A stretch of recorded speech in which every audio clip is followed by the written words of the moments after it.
Untuk meningkatkan peran aktif masyarakat dalam sistem perencanaan pembangunan daerah pemerintah Kota Padang, lakukan Musrenbang Kecamatan Koto Tangah dibuka secara langsung oleh Wali Kota Padang Henry Septa. Pelaksanaan Musrenbang tingkat kecamatan ini adalah bagian dari proses sistem perencanaan pembangunan yang dilaksanakan setelah Musrenbang RKPD tingkat kelurahan dalam rangka mewujudkan sinkronisasi dan harmonisasi perencanaan pembangunan daerah. Musrenbang RKPD tahun 2023 tingkat kecamatan ini bertujuan menyerap partisipasi masyarakat atau yang dikenal dengan istilah bottom up planning atau rencana pembangunan dari bawah.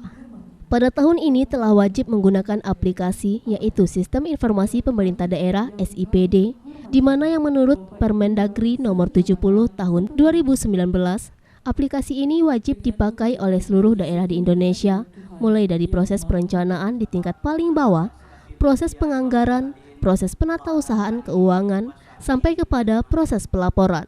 Tujuan Musrenbang tingkat kecamatan juga untuk membahas dan menyepakati usulan rencana kegiatan pembangunan hasil Rakorbang Kelurahan. Musrenbang Kecamatan merupakan sarana dan forum multi pihak dalam menentukan prioritas kebijakan pembangunan di tingkat kecamatan, serta berfungsi sebagai bentuk komunikasi para pemangku kepentingan dalam mencapai kesepakatan bersama mengenai kegiatan pembangunan di tingkat kecamatan pada tahun 2023. Dalam pelaksanaan Musrenbang ini, diharapkan usulan yang disepakati oleh masing-masing kecamatan yang diteruskan ke OPD terkait dapat menyelesaikan permasalahan atau menjawab isu-isu strategis di Kota Padang, antara lain kemiskinan, pengangguran, peningkatan daya saing kecamatan, peningkatan daya saing kota, dan pengendalian pandemi COVID-19, serta menjawab hasil survei indeks Kota Layak Huni. Pemerintah Kota Padang dengan 11 kecamatannya bersama-sama melaksanakan Musrenbang Kecamatan. Dan saya baru saja membuka Musrenbang Kecamatan Koto Tangah. Tentu harapan kami kepada seluruh kecamatan adalah bagaimana nanti program kerja 2023 itu selaras ya, searah dengan program unggulannya kepala daerah. Ya. Dan tentu ya bagaimanapun juga keterbatasan pasti ada. Ya, kita punya banyak ya keinginan yang harus dipenuhi, namun APBD masih terbatas.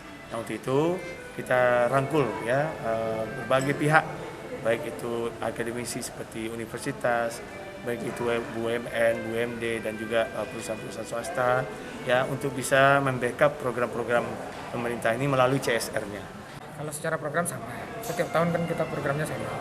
Cuma prioritasnya tentu yang kita sesuaikan dengan permintaan dari Rakorbang Kelurahan. Usulan dari Rakorbang kita bahas di sini, makanya kita ada perwakilan dari masing-masing kelurahan, apa yang skala prioritas, apa yang nanti dikerjakan oleh kecamatan, apa yang dikerjakan oleh Pemko, nah itu kita selaraskan di Musrenbang saat ini. Kita harus bergerak dari Rakorbang dulu. Nah nanti ketika pembahasan baru nampak. Kalau kita sebutkan sekarang, Musrenbangnya belum berjalan. Jadi kita ketika Musrenbang baru nampak fokusnya apa. Itu yang kita sepakati bersama untuk menjadi laporan Musrenbang kita ke Musrenbang tingkat kota nanti. Dari Padang, Sumatera Barat, Tim Liputan iNews melaporkan.